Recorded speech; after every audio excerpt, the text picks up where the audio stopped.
Bonjour à tous, on continue nos vidéos pour apprendre à résoudre des systèmes différentiels. Ici, on va résoudre ce système. Première chose, mettons-le sous forme matricielle. On a mis notre système sous la forme matricielle. Je vais donner un nom à la matrice ici. Je vais l'appeler B. On pourrait faire comme dans la vidéo précédente, se demander est-ce que B est diagonalisable? Alors, on peut étudier et on va voir que B ici n'est pas diagonalisable. Par contre, il y a une autre astuce ici. Notre matrice B, je peux l'écrire comme la somme de ces deux matrices. Une matrice que je vais appeler D, l'autre matrice que je vais appeler N. Bon, vous devez commencer à me sentir venir. J'ai envie en fait de décomposer selon la méthode de Dunford. Pour ça, il faut que ma matrice D soit diagonalisable. C'est le cas. C'est la matrice que j'ai étudiée en fait dans une vidéo précédente. Et il va falloir que je vérifie que ma matrice N soit-elle nilpotente. On va voir ça ensuite. Une autre condition très importante, il faut que le produit des deux soit commutatif. Effectuons le produit de ces deux matrices.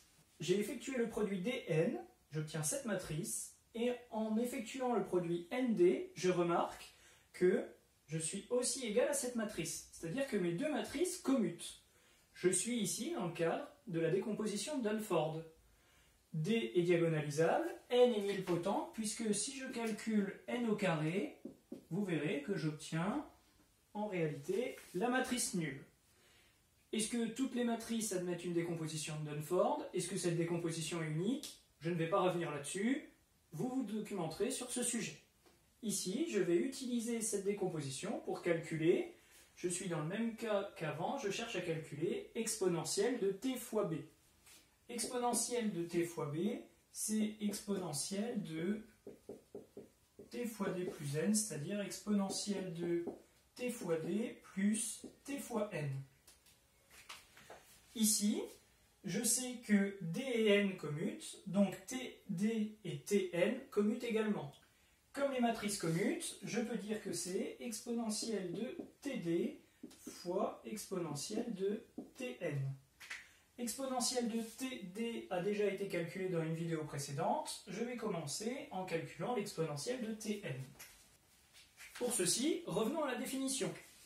C'est la série des tn puissance n sur n factoriel. Ceci est a priori une série infinie. Nous sommes dans le cas où n est nilpotente. Regardez, n au carré est en fait égal à 0. En utilisant ceci, je vais voir que ma série va se transformer en somme finie et même une somme assez simple.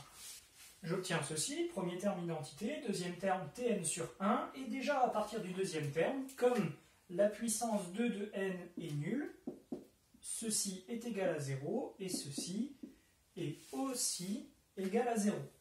Au final, il me reste à calculer identité plus t fois n. Je fais l'addition maintenant.